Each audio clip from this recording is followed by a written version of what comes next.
in qualche modo. Allora, un paio d'anni fa è uscito un disco che si chiama Sum of the Parts, che include i primi 2 CD, un po' il meglio presunto da, diciamo, una selezione di brani dei Genesis. Il terzo CD, no, il contrario, vabbè, insomma, include sia materiale dei Genesis dall'inizio fino alla fine e sia 3 brani a testa per ciascuno dei solisti.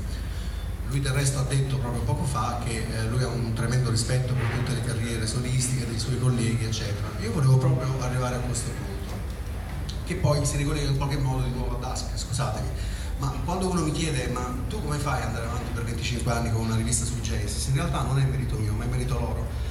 Perché i Genesis sono stati un caso assolutamente unico nella storia del rock. Voi citatemi a piacere un qualunque gruppo che si possa avvicinare a livello di individualità collettive ai Genesis, sfido chiunque.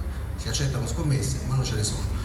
Nel senso che puoi avere un Paul McCartney, puoi avere un John Lennon, puoi avere un Mick Jagger, puoi avere un Keith Richards e così via, ma avrai anche un Bill Wyman, avrai anche un Ringo Starr, avrai anche un Nick Mason e così via. Nei Genesis no, il più scarso era Phil Collins, che poi è diventato ultramiliardario dal punto di vista compositivo, attenzione, e non tecnico. Quindi, tornando a Steve, vorrei sapere 2 cose. Prima di tutto, lo ha detto prima, però magari si entra un po' più nel dettaglio della carriera solistica dei suoi colleghi, e poi vorrei parlare un po' proprio della sua carriera solistica, perché visto che lo abbiamo qui, mi sembra più che giusto approfondire un attimino questo aspetto, perché Steve ha pubblicato circa una ventina di album di studio e molti di questi sono veramente straordinari, sono bellissimi, quindi chi non li conosce, magari ricorda quei tempi dei Genesis, poi si è fermato, vado ad ascoltare qualcosa di Steve Hackett solista.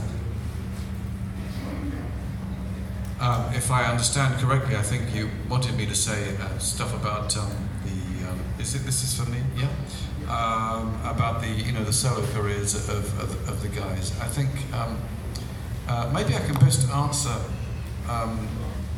in a more general way and say that each one of the guys in Genesis has managed to write a song that has moved me greatly.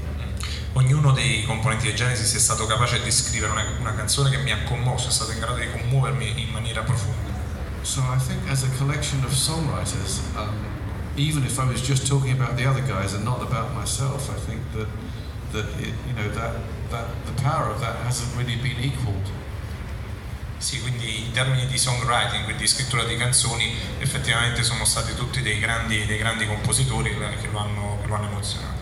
Obviously, I was, hugely influenced by the Beatles, as all of the Genesis people were. Siamo stati tutti influenzati naturalmente dai Beatles, tutti noi nei Genesis, lui per primo e anche gli altri. And that band, had, as far as I'm aware, 3 extraordinary songwriters. E quella band aveva 3 straordinari autori di canzoni. And also contained the work of the much underrated, I think, George Martin. People say, was George Martin the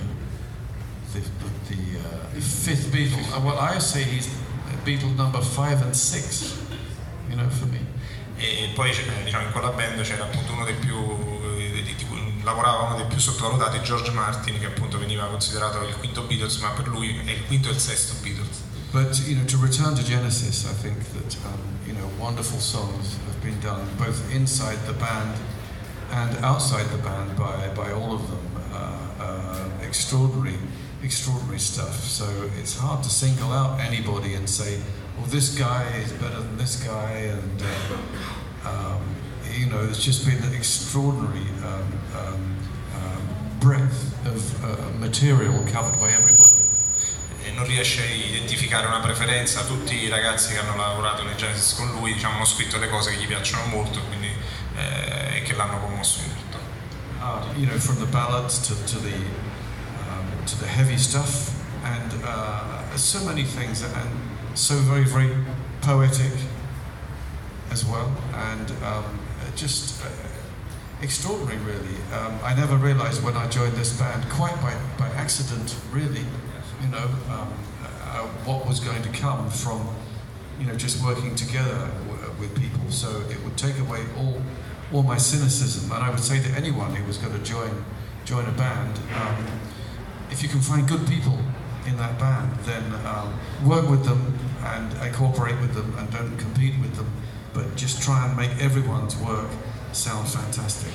E lui, diciamo, ama sia i momenti più duri che quelli più romantici della band, e non aveva idea di quando, anche in maniera del tutto casuale, si è unito ai Genesis, non aveva idea di quello che sarebbe successo, dell'alchimia che ci sarebbe stata tra di loro, però ha sempre lavorato, ha sempre cooperato per far sì che la band nel suo insieme riuscisse a tirar fuori il meglio da parte di tutti i suoi componenti.